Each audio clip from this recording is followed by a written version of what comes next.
Today, D. Hummel explains about that disease live here on Recovery Monday.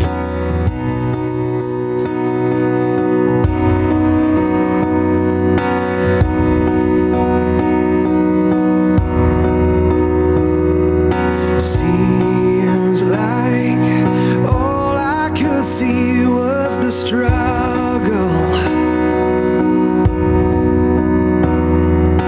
Haunted by ghosts that lived in my past.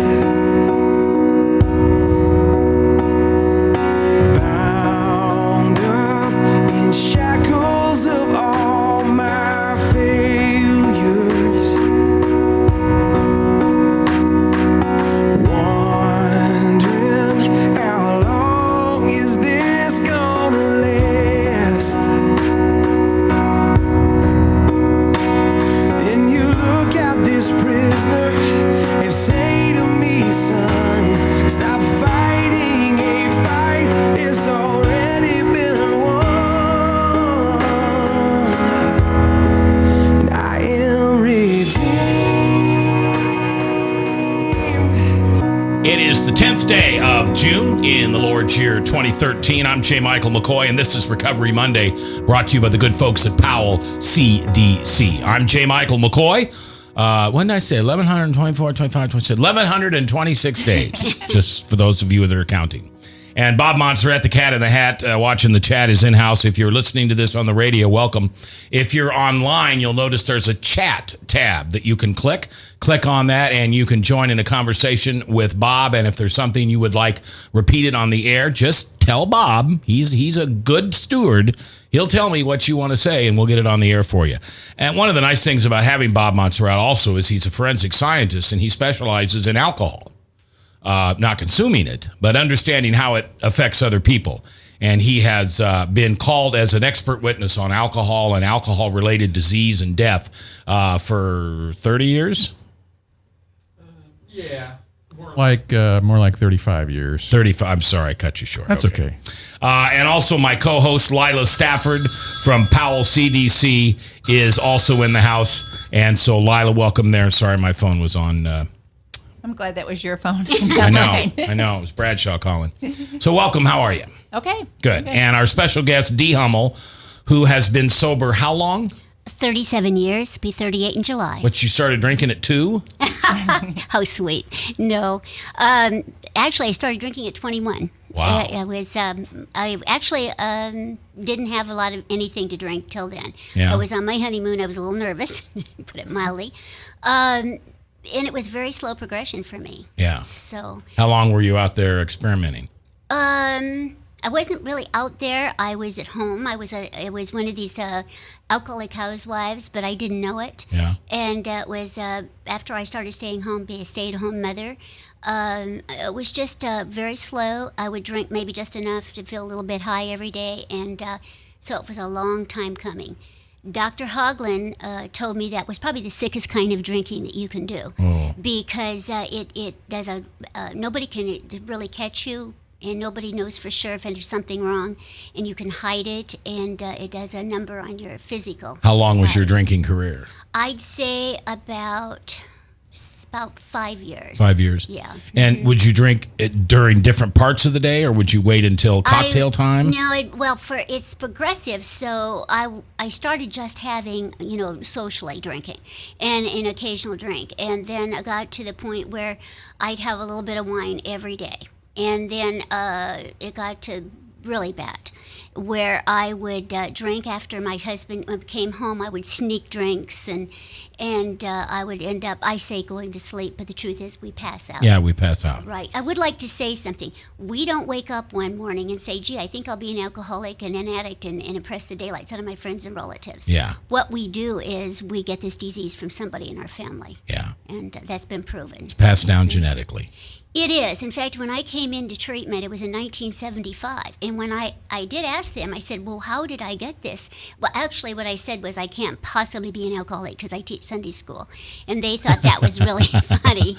I've heard that, though. I've heard that. They thought that was funny. But the truth was, they never told me good or bad. They never told me this was a disease you had to get well. If they did, I didn't hear it. 6 years later, I became a counselor, and I was working at a place called Our Primary Purpose, which is a treatment center for children, for kids. And the director brought a film by Dr. David Ohms.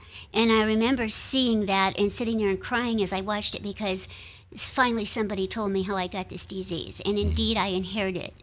From my family members. We could not find out who it was because I have large members of both sides of the family of my mom and dad. No one was alcoholic. My grandfather, who was a Lutheran minister, we finally found out that he had a brother in Sweden who was a raging alcoholic. And that's where I got it. But for a while, I thought I might be adopted.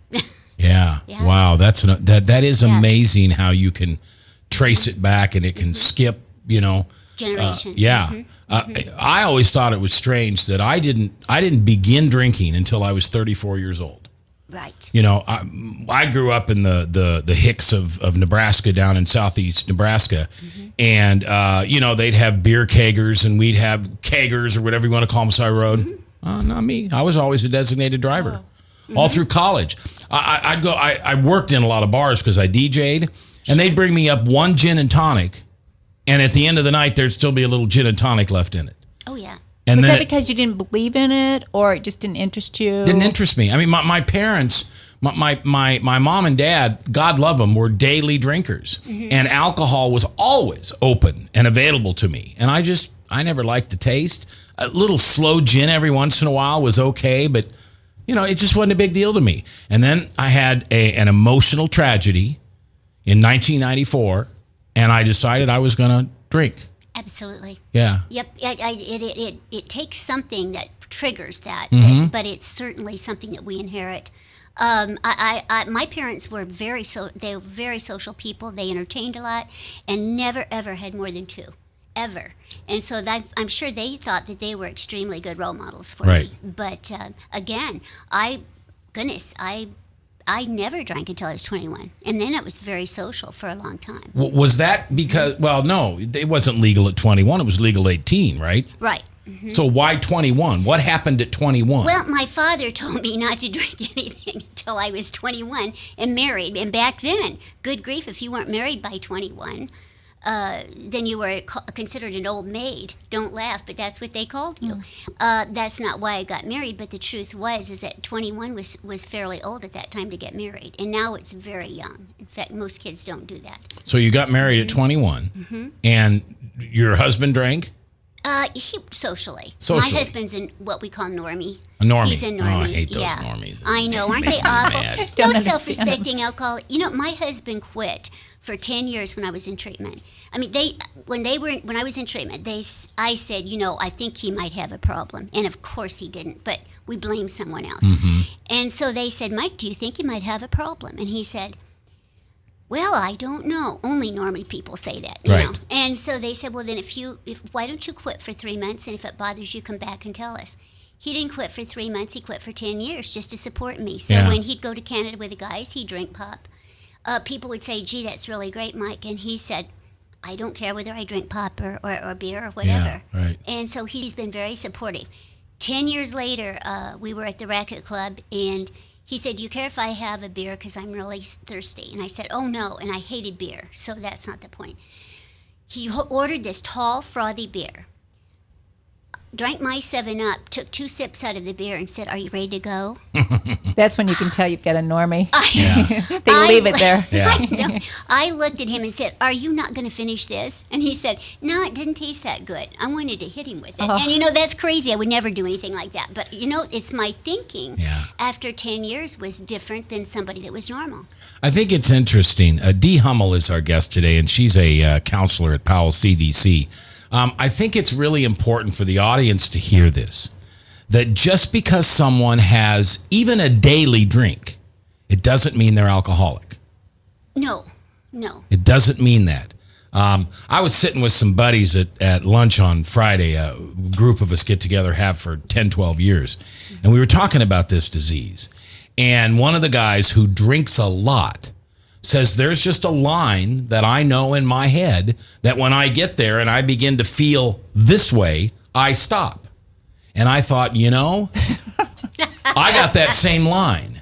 And I get there and it says, go for it. Yeah. Yeah. And I think that was the clearest definition I've ever Yeah. heard of how do you know if you're an alcoholic. If you're in the weeds and you're buzzing and all of a sudden you realize you're a little out of control and you can stop, yeah, you're just a social drinker. Hard drinker. There's a difference between a hard drinker and an alcoholic, because a hard drinker, for example, if something terrible happens in his life as a result of his drinking or her drinking, they just quit. There's no Right. big deal. Now alcoholics can't do that. We justify, rationalize, and make excuses for everything we do. Yeah. We learn how to lie really well. Yep. I remember when I came into PAL, they said, "How much do you drink, Dee?" And I said, "1." Thinking to myself, yeah, and I refill it all day long. Yeah. That's just what we do. Yeah. Yeah. And here's a great question. So why, after we've gone through treatment or after we've successfully completed the 12 steps, why don't we lie anymore?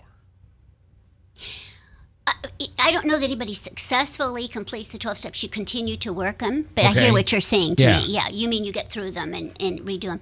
Well, you have a spiritual... Because honesty is the biggest part of our treatment and part of our program. Honesty is really, really important.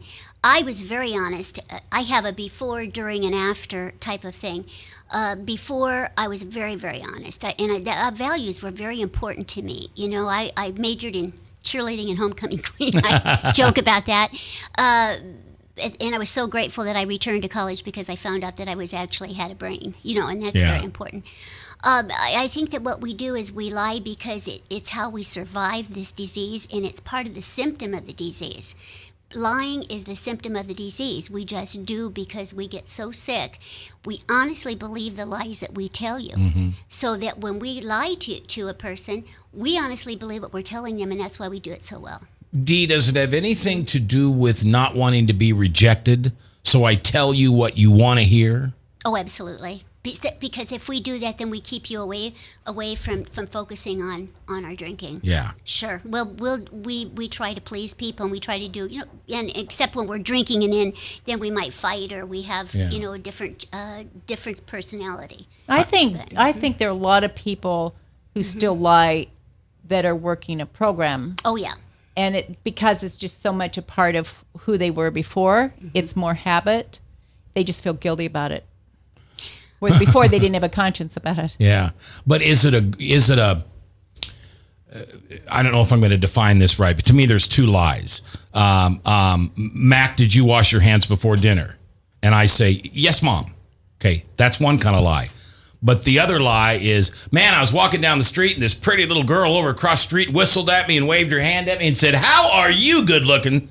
And I call those lies of grandeur. Yeah. You're really not. Yeah. You're just making crap up. Well, and I think, it's just the old saying is you can take a drunk person and sober him up, and he's still a sick, sober person. Yeah. So I think that it depends on what your value system is and how fast you recover. Personally, I would lie about little things when just as I first got sober, finally said to my husband, would you please allow me to come back and say, that's a lie, I didn't. It could be nothing, just don't say anything. And he said, sure. So it worked real well because it was a habit. And I think you get into habit, but then I think with some people, that's just the life they lead. Well, and if they take the 10 steps serious, then that works well. Right. I've never thought about that, but that works well. Just say to the people that are in your inner circle, if I ever come to you and say what I told you before wasn't true, give me a hug. Realize that that's a victory. That is a growth in my sobriety. All right, we're going to take our first break. Dee Hummel is here, and she has a... did you write a book? No. Or this is just a presentation you give? No, this is my story, plus some of the times I do a presentation. Okay, the progression of the disease of alcoholism. Lila Stafford, Powell CDC, Bob Montserrat, Father Tattoo Producing, and I'm J. Michael McCoy. If I haven't told you lately, thanks for listening. I love this job. Couldn't do it without you. Special thanks to David Captain and the team at Powell CDC. They help bring these stories, these realities, these truths, because God wants you to hear them. There's something inside of Dee's story that God needs you to hear. We'll continue in a minute on KTIA.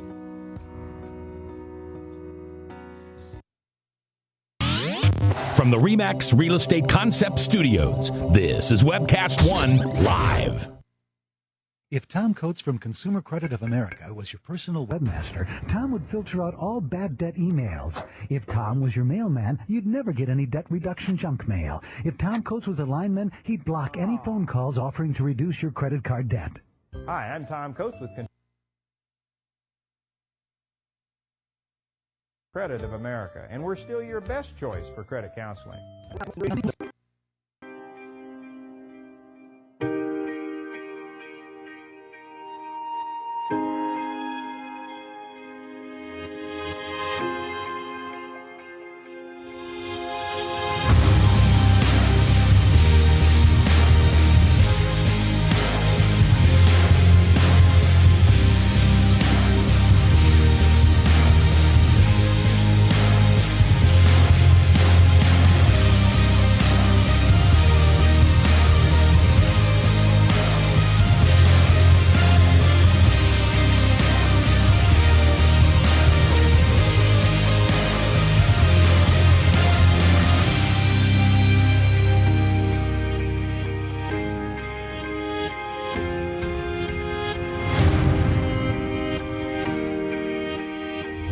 The dawn of a new era begins. A father who is headed toward another heart attack. A woman who struggles daily with diabetes and her memory. A boy whose headaches keep him out of school. A mother who one morning discovers a lump. A girl whose condition defies diagnosis. You come to us because you need answers, but you also need more. You need understanding of what you're going through. You need comfort. You need to be treated as an individual, not a condition. You need to be included in your own care. You are the point of everything we do. That's why we're changing to Unity Point Health. It's a model of care that will help us work better together, where the physician who knows you best takes the lead, coordinating your care through every step, from the hospital to specialists, to rehabilitation, to health services in the home and in the community, to making sure the treatments are effective. By working as a team, we surround you with care, helping you manage your health and your conditions, guiding you to making better choices and living a healthier life. The point of Unity is you. Unity Point Health.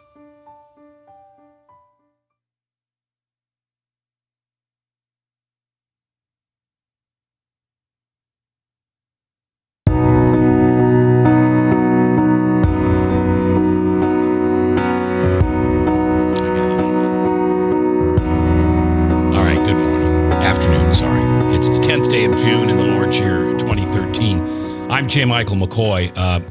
Recovery Monday today, sponsored by Powell CDC. Some great stories. Probably not going to get everything in 1 hour, but we're going to do our best, and then I think Dee will join us again some other time.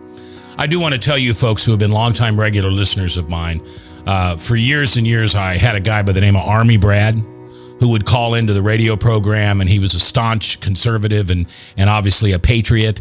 And then in the last couple of years, Brad moved back to Des Moines, and he sat in on this show many times and was a part of it. Last night, Brad's 16-year-old daughter was tragically killed in a car accident. Megan was her name. And so I asked for your prayers for Megan and Brad's family. I can't imagine the grief. I can't imagine the grief at all. But we're going to be there. We're going to stand by our brother. We've got a prayer time. Going to wrap him in prayer today at 4:30 at the Lutheran Church of Hope in the prayer room if you'd like to come by. Maybe you can't come by. Maybe just at 4:30 you just ask God to send the Holy Spirit and consume Brad and his family with grace and mercy and patience and love and kindness, and somehow bring them the joy of God, the Makarios, that God has for us in the worst of our times. I love you, Brad. We're thinking about you. All right, Dee Hummel is my guest today. She is a counselor at Powell CDC. She's also 30, how many years? 37 years. 37 years. Mm-hmm. And she likes to tell her story within a presentation she calls the progression of the disease of alcoholism, and we're gonna continue that. A question though, we were just talking off mic, and I always hate that when that happens to you audience members. So I want to bring you up because I think I'm going to bring you up speed because I think this is important. Before Betty Ford came out, there were very few women.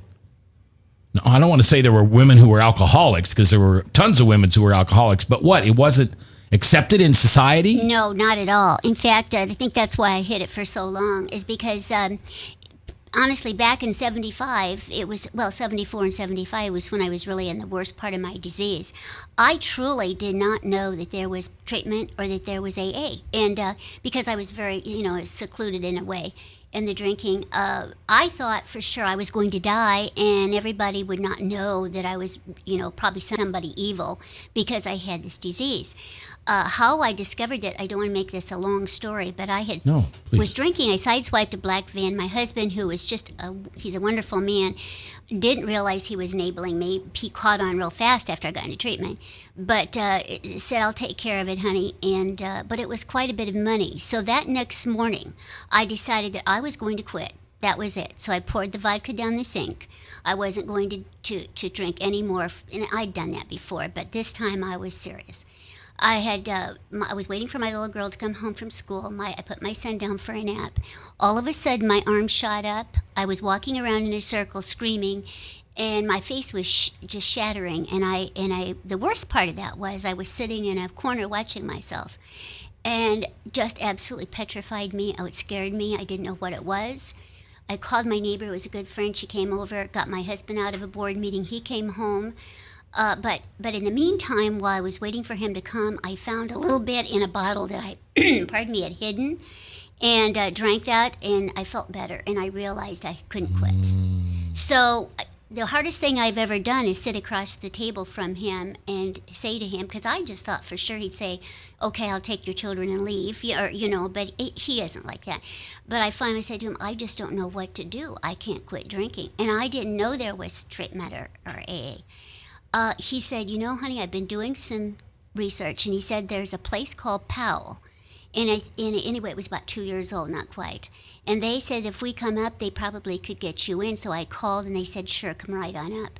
Well, I got up there, and they were all men. I was the only female in treatment. And the men were talking about drinking bottles of, booze a day. And I, by that time, I was so sick that a few drinks just made me real high, and drunk. And so he said to me, "Well, I don't know if you're that bad that you need to be there." Well, unfortunately, to show how the disease can pull a concerned person in, when he was looking at me and seeing that, what he didn't see was I had yellow skin, yellow eyes, a swollen liver, and when Dr. Hoagland had tested me, I had 2.5 months left to live. So I've been very, very, very lucky, by the grace of my God.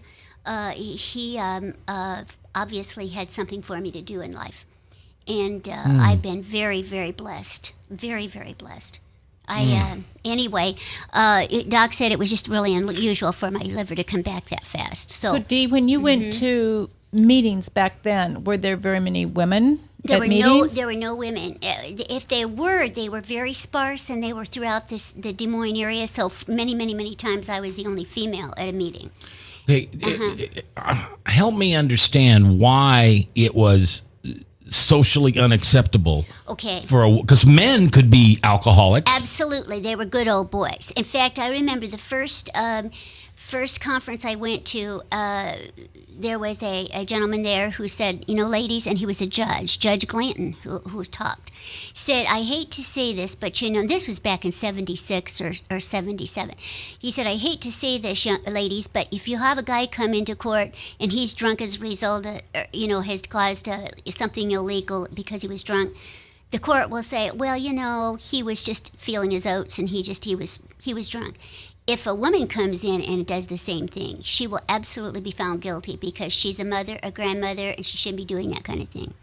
And so women were treated much differently back then. So there was just no understanding that it was a disease. No. In fact, I was getting my hair cut, and shortly after I got sober, and he said, "How did you come by working at Powell?" Because I got out of Powell after a month of really tough treatment where they yelled at you, but they believed in tearing you down and building you up.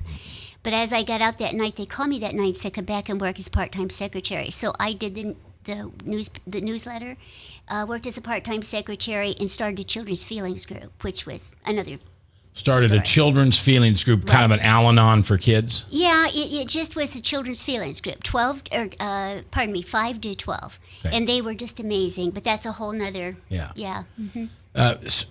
Off the wall question. If a 5-year-old who has the genes, is that what it is? They have the gene? He can inherit it. Both of my children so far, and I'm knocking on wood, don't. Okay, but let's take a 5-year-old who has inherited a gene. If he has access to liquor at age 5 through careless parents and things like that, will he Yes, he desire very well the could. drink? He very well could. I know that when I worked at our primary purpose, we worked with kids 12 to 19, but we had a young man come in who was an addict at 6, or alcoholic at 6, and then he was a drug addict at 9. And then by the time he was 10, he went to the some governor's conference because he was trying to quit smoking. So yes, and his sister gave it to him. So yes, I think that they can become addicted that young, but that's rare. Usually they don't have kids are not access to it. exposed.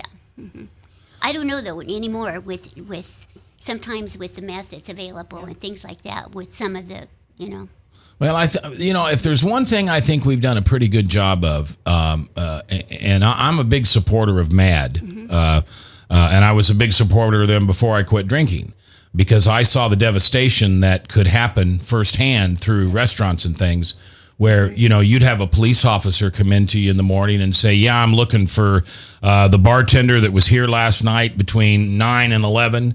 And we'd get that person, and they'd show him a picture. "Do you remember this person?" "Oh, yeah, that's Bob. He's a regular. I just wanted you to know that he died in a car accident last night, and it was because he was drunk." Now, that's the way it used to be. Now, we're held liable. Yes. And so I can tell you, and people who don't know my business model, you're not going to understand this. But at my places, we actually stop people. My places are placed for fun. And I have as many customers who drink water or, tap a single beer for the whole night compared to the ones that get tanked. And I know there are the ones that get tanked, but my bartenders are trained to see that. And when they do, those people are asked to leave. And I think the proof of that is in 15 years, never, not once have we had anybody leave our bar and then come back and hold us liable. Yeah, I used to bartend though, and when you tell somebody that they can't have any more, I was just glad there were men around to help me. I know. It was hard to get them out of there. Yep. I bet it was too, because as a woman, there's not much you can do. So Dee Hummel is our guest. She's a counselor at Powell CDC. What type of training did you go through to be a counselor? Oh, I was certified, and then I have a 4-year degree in counseling. So, yeah. Right. Dee and my wife went to college together. Yes, so we did. they're old college roommates or standmates.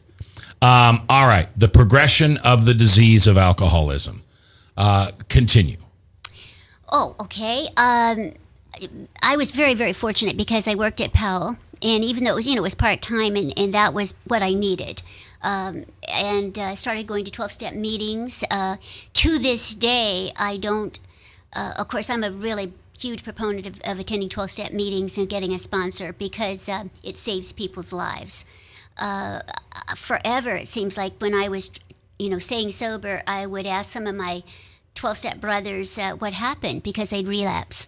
And every single time they'd say, just quit going to meetings, and quit talking to my sponsor every time. Isn't that amazing? Yep. Yeah. You've got this disease, this biological difference within your body that, what's the word I want? Digests alcohol differently. All right. And all you got to do is sit in a room with other alcoholics for 2 or 3 hours a week and have one guy you're always honest with, and you can stay sober. Yep, exactly. To me, that's just. Part of the disease is denial too, and there are so many people that will start telling themselves, "Oh, I don't need these meetings," not realizing what as soon as they start feeling better, then it's like, "Oh, I don't need to go anymore." Well, and I'll give you an example. In our Saturday morning meeting, 40 people there. Yeah. The highlight of the meeting was a gentleman who came in and said, "I'm back, guys. I went out and did some more research. Why? Why are you back? Well, I stopped going to meetings, right? See, that was his whole time. deal. Yes. And that's probably the most important. He was the most important. What he said was the most important thing said in that meeting. The thing I really liked what he said was, I was working a really good program. I was in contact with my sponsor, going to meetings, and then he stopped. Yep. You know, because sometimes I want to categorize and go, oh, they were never going to meetings, or they never, you know, they didn't have a sponsor. It just categorizing people like, well, they were doomed to fail from the beginning. But he was doing things right, and then chose in that denial state, choosing not to go anymore. People have lost 20-some years of sobriety because they quit going to meetings. You know, I also would like to say, if it's okay with you, something to the concerned persons and the family members. You know, I know that family members, I know my husband was trying to divert my attention because I know he realized there was a problem, and he had no idea of codependency or all those names that we've got now. He was very fast to learn that when the family counselor got a hold of him when I was in treatment. And when I called him that end of that first week, say, come immediately and get me, they call me names, he said, keep the faith, baby. I thought I had the wrong phone number, but he saved my life because he did not pick me up, and I was forced to stay there and get well. It was and you very were inpatient for me. I absolutely, there was no other form of treatment. Could you sign yourself out? No. Obviously not. Well, you could leave. Yeah, you could leave, but I didn't know that. I thought I was. I thought it was in there. Yeah. You know. Okay. All right. We'll continue when we come back from this break. One of the things I want to ask Dee is, what about those people who don't think this is a disease? There are companies, there are entire treatment centers designed around the fact that it's not a disease. I want to talk about that when we come back. Dee Hummel's our guest. This is Recovery Monday, sponsored by Powell CDC. Good, best.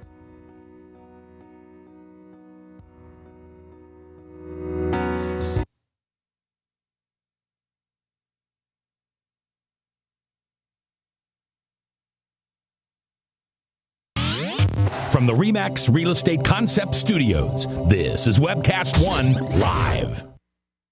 If Tom Coates from Consumer Credit of America was your personal webmaster, Tom would filter out all bad debt emails. If Tom was your mailman, you'd never get any debt reduction junk mail. If Tom Coates was a lineman, he'd block any phone calls offering to reduce your credit card debt. Hi, I'm Tom Coates with Consumer Credit of America, and we're still your best choice for credit counseling. We're local, we're accountable, and we can do more. You make the call when the time's right for you. When it comes to competition, there really is none for Consumer Credit of America. A father who is headed toward another heart attack. A woman who struggles daily with diabetes and her memory. A boy whose headaches keep him out of school. A mother who one morning discovers a lump. A girl whose condition defies diagnosis. You come to us because you need answers, but you also need more. You need understanding of what you're going through. You need comfort. You need to be treated as an individual, not a condition. You need to be included in your own care. You are the point of everything we do. That's why we're changing to Unity Point Health. It's a model of care that will help us work better together, where the physician who knows you best takes the lead, coordinating your care through every step, from the hospital to specialists to rehabilitation to health services in the home and in the community, to making sure the treatments are effective. By working as a team, we surround you with care, helping you manage your health and your conditions, guiding you to making better choices and living a healthier life. The point of Unity is you. Unity Point Health. From the RE/MAX Real Estate Concept Studios, this is Webcast One Live. If Tom Coates from Consumer Credit of America was your personal webmaster, Tom would filter out all bad debt emails. If Tom was your mailman, you'd never get any debt reduction junk mail. If Tom Coates was a lineman, he'd block any phone calls offering to reduce your credit card debt. Hi, I'm Tom Coates with Consumer Credit of America, and we're still your best choice for credit counseling.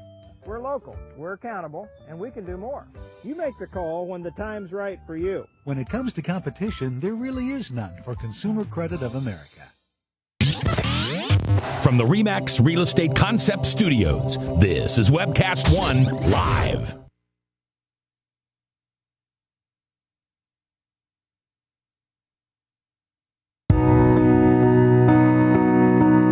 It's the 10th day of June in the Lord's year 2013. I'm J. Michael McCoy, and this is Recovery Monday. Sponsored by Powell, CDC. Lila Stafford here from Powell. You are what are you? You're the director of No, I'm not crazy the director people. of anything. I'm in charge of continuing care and aftercare. Okay, with Powell. Bob Montserrat, the cat in the hat, watching our chat. And of course, it's great to have Bob in these conversations because Bob is literally an expert. He testified. How many trials have you testified at? It's approaching 1,000. 1,000 trials on. He understands how alcohol impacts the body. And our special guest today is Dee Hummel. She is a counselor at Powell CDC, and she understands. And I'm going to make this kind of sound like the title of a book, although there is no book. Maybe you should write a book. The progression of the disease of alcoholism. All right, I know a lot of people who don't believe that alcoholism is a disease. We're not going to mention names here, but you and I'm thinking of a husband. Mm-hmm. You know who I'm thinking of? All right. And I don't think his wife can get sober because he won't admit it's not just her picking up a glass, picking up a bottle, picking up a can. And this person really struggles. Mm-hmm. In fact, is in treatment right now. What do you say to that person who says this isn't a disease, it's a choice? You choose to drink that, and if you don't drink it, then you don't have a problem. Do you know, I have heard this over and over and over again, and I was talking to a U.S. representative one time, and he said, well, young lady, and that little lady, he said, my constituents think this is a choice, and and it's about willpower. And I said, sir, if they caught, why don't you tell him to go eat a box of X-Lax and come back and talk to you about willpower? That really made me angry. And of course, I never got asked to go back again. But it's not about willpower. It's about won't power. It's about the fact that we've got a substance in our brain called tetrahydrocolinium. Whoa. Hold on. Say that again. We have a substance in our brain. And this is, if people would like to get some information on that, they need to go online. Dr. David Ohms, okay, OHLMS. What? Say that again. OHLMS. And look up the disease of alcoholism. All right. And what's the chemical that we have in our body? Well, it's called tetrahydrocolinium. We inherit that from somebody in our family, and it's a substance in the brain. Okay, every time THC. THIQ. THIQ. Mm-hmm. But don't we just call it THC? No, that's marijuana. Yeah, marijuana. Yeah. TETRO. Tetrahydrocolinium. Hydroquilinium. QUILINI. QULINI. Right. All right. Thanks.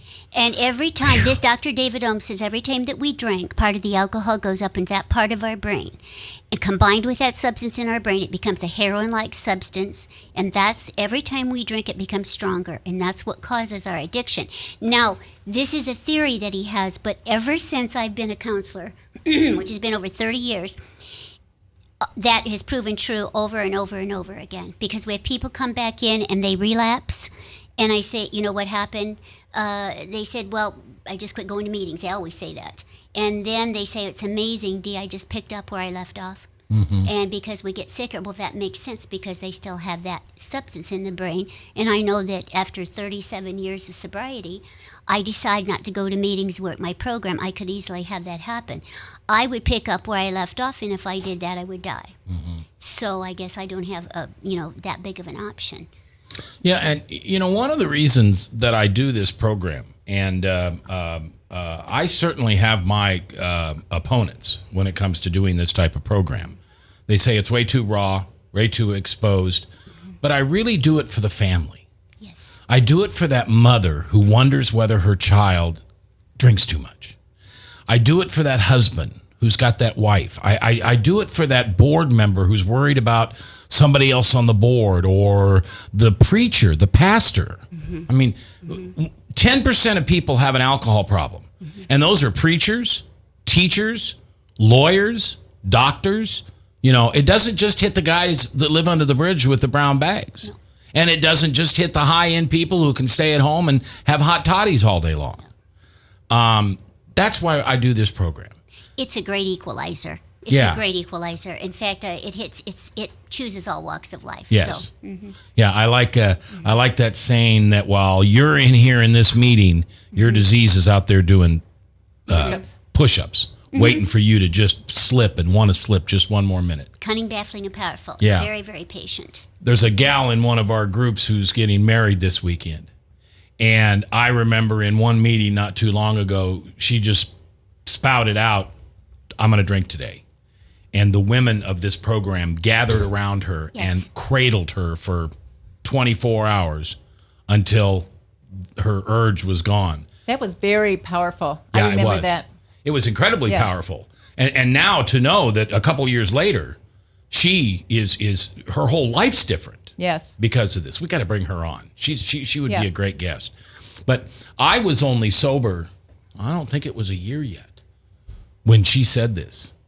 And I just thought, wow. I mean, that was one of those moments when I could see the soul of what a 12-step program was about. You know who we're going to her wedding this weekend. Oh, sure. Okay. That's who I thought we were talking about. Yeah. And then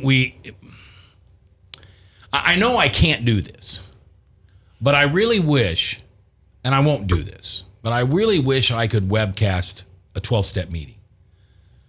So every single person could understand the awesomeness and truth and spirituality, not religion, spirituality that we share in those rooms. It is more powerful than the bond I think most families have with blood. It is. It absolutely is. I've had ministers and pastors say in my groups that they feel God more in a meeting than they do in church. Mm-hmm.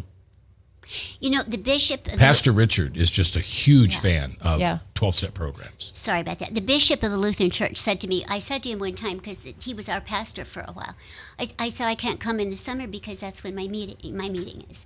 He said, Dee, if the church could have kept you sober, we would have, but we didn't. And you need to be at your 12-step meeting. You know, I understand perfectly.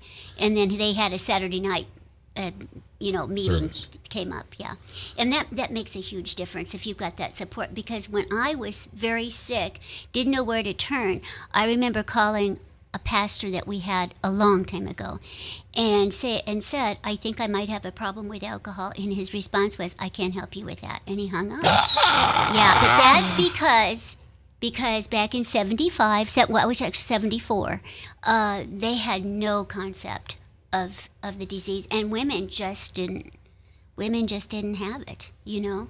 So it was amazing. Denial. Oh, absolutely. All right. Do you go to our church? No. Okay.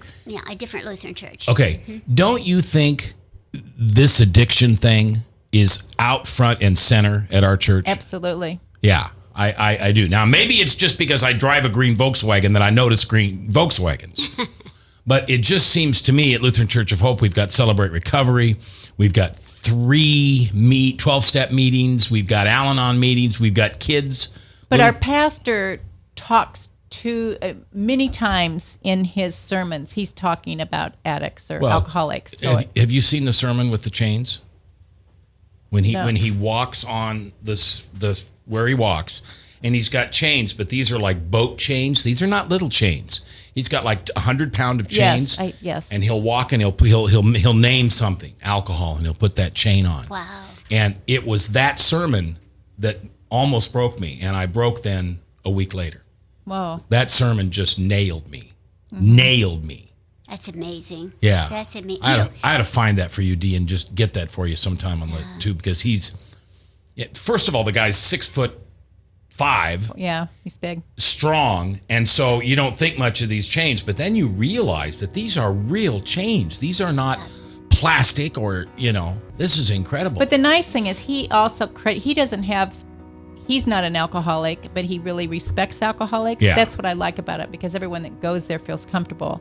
But he did have an uncle or somebody that said that he could very well have been an alcoholic. Yeah, right. Yeah. He had it in his gene line. All right, we're coming back. Last break. If you want to ask Dee any questions, phone lines are open. 1-855-244-0077. 855-244-0077. Live on KTIA, powered by Webcast One Live and Powell CDC. Yes, now your favorite programs on Webcast One Live can all be watched and listened to on any Android or Apple device.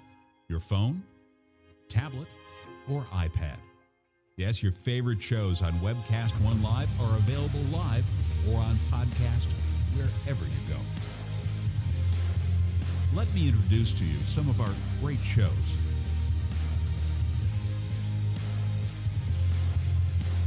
I'm Michael Libby. I'm the host of Insight on Business, the News Hour. We're seen live at 8:45 each Monday morning at Webcast One Live or whenever you want on my blog or on the internet. So what qualifies me to talk about advertising, marketing, and consumer trends? Well, it's my business. Insight Advertising, Marketing, and Communications has helped dozens of companies, small, medium, and large, learn how to use advertising correctly. And we pass that information on to you each and every week. Hi, I'm Doc. You listen to me every Tuesday from 6 to 7 p.m. on Doc and Lefty radio podcast program, where we discuss all the relevant topics of the day, including state, local, and national politics.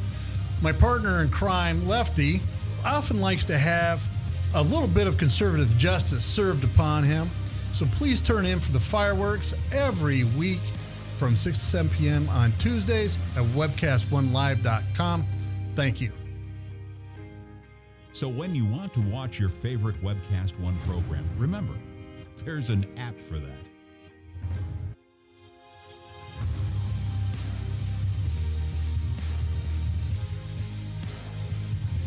You know, there's an app for that.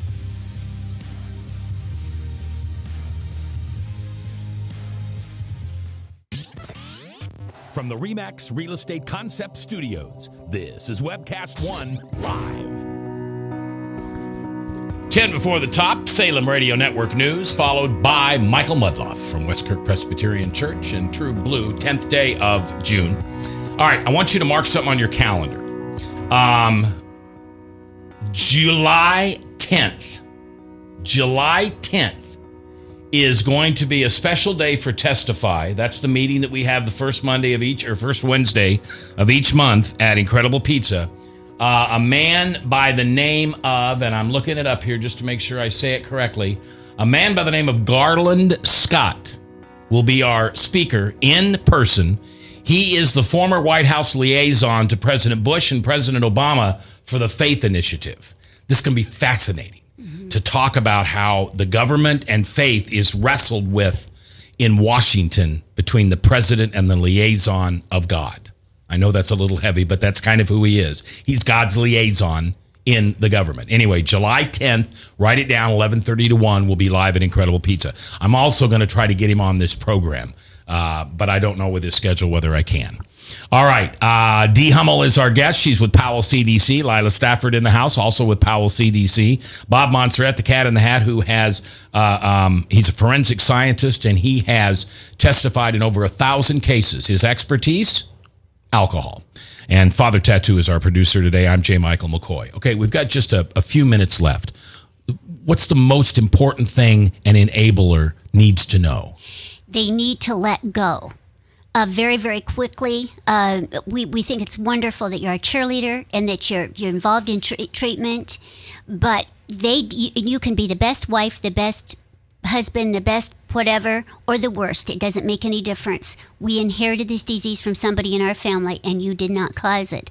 And you need to support us. That's great, but you need to let us. You need to let us go. I have a quick poem. Can I say it? Yeah. One of the most important poems I heard, and it's been good for concerned persons, it's called "Let Go and Let God."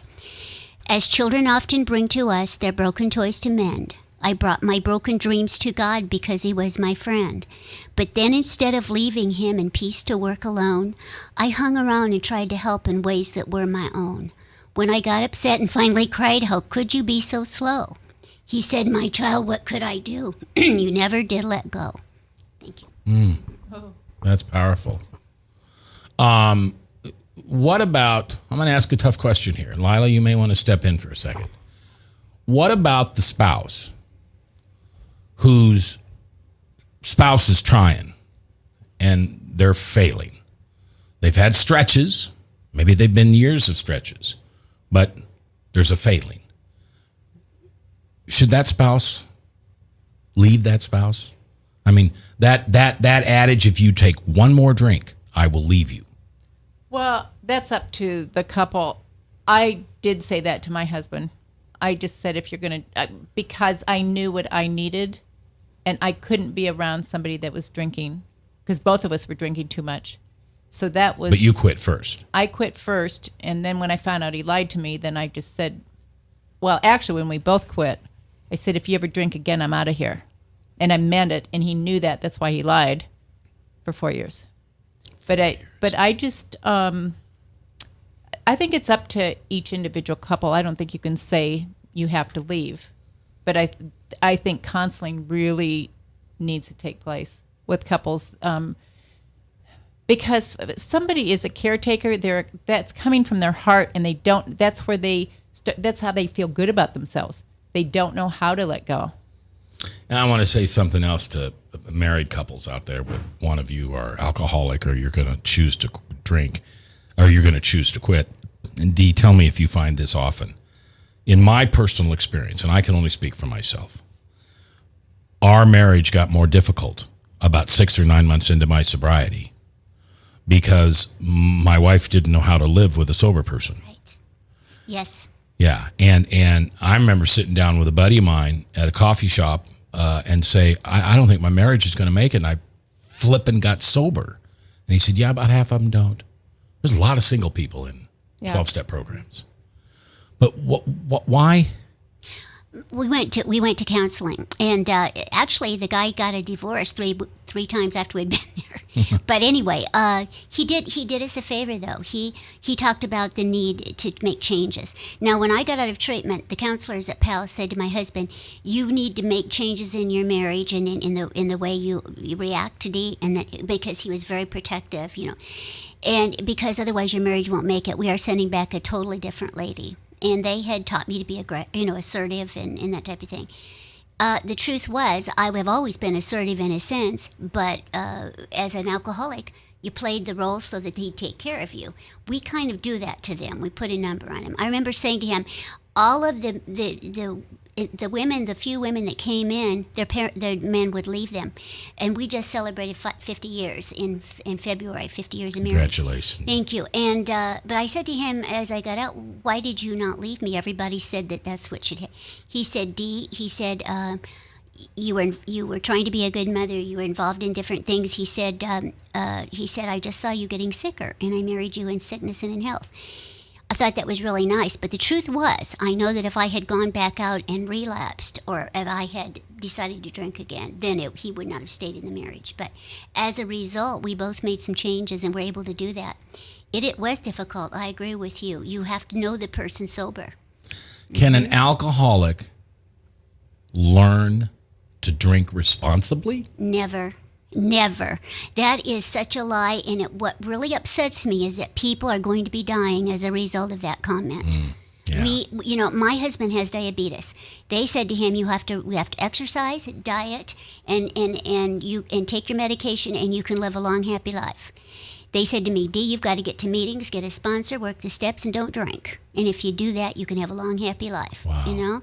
So we both have to. One time I said, "I haven't noticed you riding your stationary bike very often." He said, "Well, I kind of got away from that." And I said, "Well, that'd be about like my not going to meetings." Yeah. And he was down there riding it that night. So, you said earlier in the program that the doctors were so pleased with how your liver had recovered. Yes. For those of us in recovery, what are the foods, what are the drinks that we should ingest into our body to heal back our kidneys and livers? I don't think there's any one particular thing. I think just good, healthy food. I was fed a diet of just normal food. I think I was very lucky because, or at least Dr. Hoagland said, Dee, you're very fortunate, because a lot of times this does not happen. And as I was there a few years later, I saw a 35-year-old man, and I was 35 when I went to treatment. I saw a 35-year-old man die of cirrhosis. And that could have been me. Wow. And I did not have cirrhosis, but it was very close. I was very yellow. And again, I was 83 pounds. I was very, very sick. I got to the point where I had to drink to be normal in the morning. Yeah. Towards the very end. Yeah. That's Wow. a hell in its own right, you know. Well, I'm safe because my diet is green beans, milk, chicken fried steak, and mashed potatoes. I mean, what could be better? Dee, I love you. Thanks for coming. Love you too. Thank you. Please come back. I sure You're just will. delightful. Thank you. Lila, thanks for doing what you do, saving so many people up there at Powell CDC. You can get a hold of Lila. You can just call her. I mean, she's on Facebook. Call me. I'll give you the number. Call Powell. Ask for Lila. Everybody knows who Lila is. She's there to help you. Bob, thanks for watching the chat. Father Tattoo, thanks for producing. I'm J. Michael McCoy. I'll see you tomorrow with Tom Coates as we talk about all the craziness going on in Washington with the Democrats. That's tomorrow. See the guy with